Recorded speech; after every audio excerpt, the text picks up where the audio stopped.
تاریک رات تا کافروں کے وانوں میں لوگوں کا رش لگا ہوا ہے۔ بہت اہم مسئلہ پر بات ہو رہی ہے۔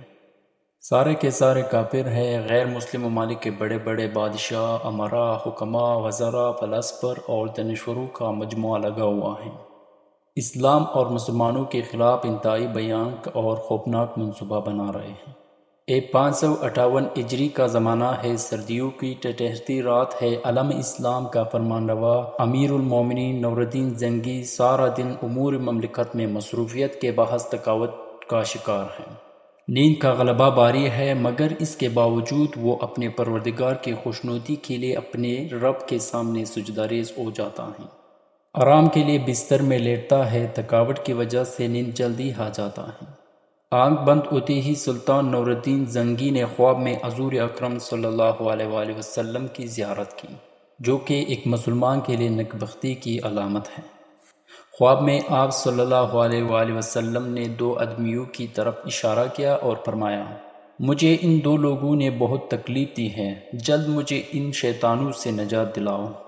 خواب میں جب سلطان نور الدین زنگی کا ان دو اشخاص پر نظر لگی تو سلطان کو ان کے چہروں پر نواست نظر آئی، اور سلطان حیران ہوئے کہ اتنے مکروہ اور ناپسندیدہ چہرے آخر کس کے ہیں۔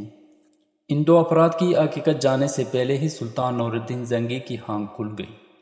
نور الدین زنگی کی آنکھ کھلتے ہی انتہائی گھبراہٹ کے عالم میں وضو کرتا ہے اور پھر 2 رکعت نماز پڑھ کر واپس آرام کرنے کے لیے لیٹ جاتا ہے۔ لیکن جیسے ہی سلطان کی آنکھیں بند ہو جاتی ہے، وہی منظر آنکھوں کے سامنے آ جاتا ہے۔ یہ منظر دیکھنے کے بعد پھر سلطان بیدار ہو جاتا ہے اور اسی طرح گھبراہٹ کا شکار ہوتا ہے۔ پہلے بار کی طرح وضو کرتا ہے اور نماز پڑھتا ہے۔ اسی طرح نماز سے فراغت کے بعد بستر پر لیٹ جاتا ہے اور وہی منظر تیسری بار سلطان کے خواب میں آ جاتا ہے۔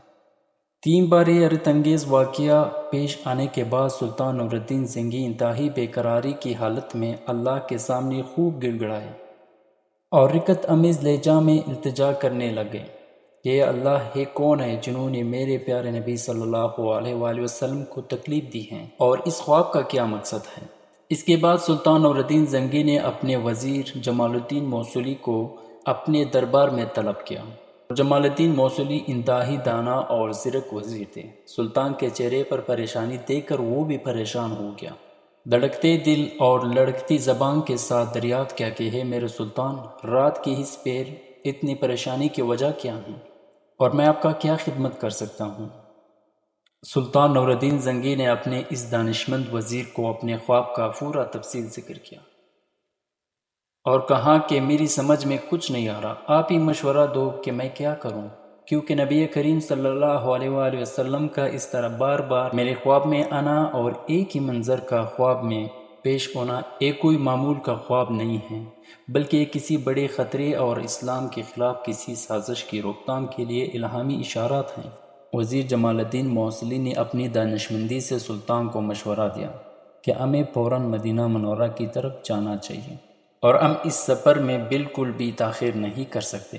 سلطان نور الدین زنگی نے فوراً مدینہ جانے کا حکم جاری کیا اور اپنے ساتھ 20 سے 30 آدمیوں کو ساتھ ملا کر مدینہ کی طرف نکل گئے، اور سلطان نے سفر کے لیے تیز رفتار سواریوں کا حکم دیا۔ عام طور پر یہ راستہ 20 دنوں کے مسافت کا تھا، لیکن سلطان نور الدین زنگی نے اپنے قافلے کے ساتھ مسلسل سفر کی اور اس 20 دن کی مسافت کو 16 دن میں ختم کر دیا۔ سلطان نور الدین زنگی نے اپنے اس سفر میں اپنی سلطنت کے خزانے سے بہت بڑی مقدار میں مال و متاع اپنے ساتھ مدینہ لے گیا، جس کا مقصد جان کر یقیناً آپ بھی حیران ہو جائیں گے۔ مدینہ کے گورنر کو جب سلطان کی آمد کی خبر ہوئی تو اس نے انتہائی شاندار انداز سے سلطان کا استقبال کیا۔ رسمی گفتگو کے بعد سلطان نے گورنر مدینہ کو اپنی آمد کے مقصد سے آگاہ کیا اور اپنے خواب کے بارے میں گورنر کو سب کچھ بتا دیا۔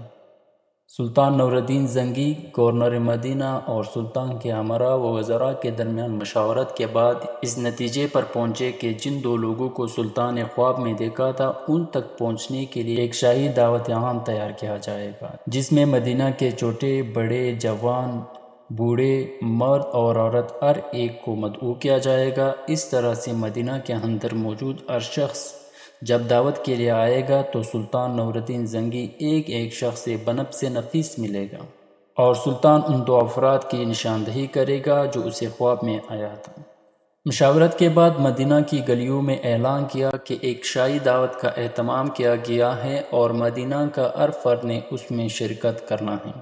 دعوت کے ساتھ ساتھ سلطان نور الدین زنگی ہر شخص کو تحفہ بھی دے گا۔ اعلان کے بعد دعوت شروع ہو گیا۔ سلطان نور الدین زنگی ہر شخص سے بذات خود مل رہا ہے اور ساتھ میں اسے تحفہ بھی اپنی طرف سے دے رہا ہے۔ ناظرین، یہ تحفے سلطان اپنے سلطنت کے اس خزانے سے دے رہا ہے جس کا ہم نے پہلے ذکر کیا تھا، جو کہ سلطان نے اپنے ساتھ لائے تھے۔ مدینہ کے تمام افراد نے دعوت میں شرکت کی اور سلطان نے ان 2 افراد کو ان میں سے نہیں پایا۔ تو سلطان نے کہا کہ کوئی ایسا شخص جس نے دعوت میں شرکت نہیں کی ہو؟ تو لوگوں نے کہا کہ 2 آدمیوں کے سوا باقی سب نے شرکت کی ہے، اور وہ دونوں روضہ اقدس صلی اللہ علیہ وآلہ وسلم کے قریب ایک حجرے میں رہتے ہیں، جو کہ دراصل مغربی ملک سے آئے ہوئے ہیں۔ وہ دونوں بزرگ ہیں جو عبادت گزار ہونے کے ساتھ ساتھ گوشہ نشین بھی ہے اور وہ اد درجے کے مالدار بھی ہے، اسی لیے وہ دعوتوں میں شرکت نہیں کرتے۔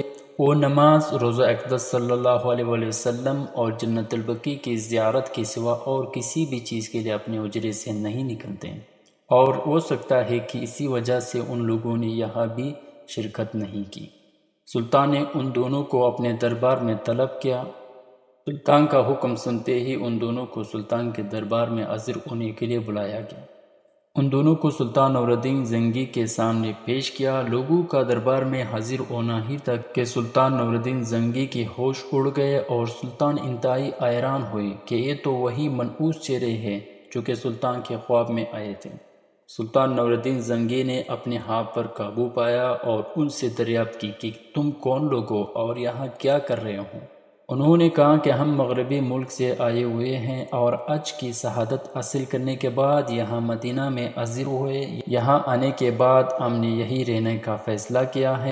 مدینہ کو چھوڑ کر اپنے ملک جانا ہمارے لیے اب مشکل ہو گیا ہے۔ اور وہ بار بار یہ الفاظ دہرا رہے تھے۔ سلطان نور الدین زنگی گورنر اور اپنے وزراء کے ساتھ ان کے حجرے کی طرف روانہ ہوئے۔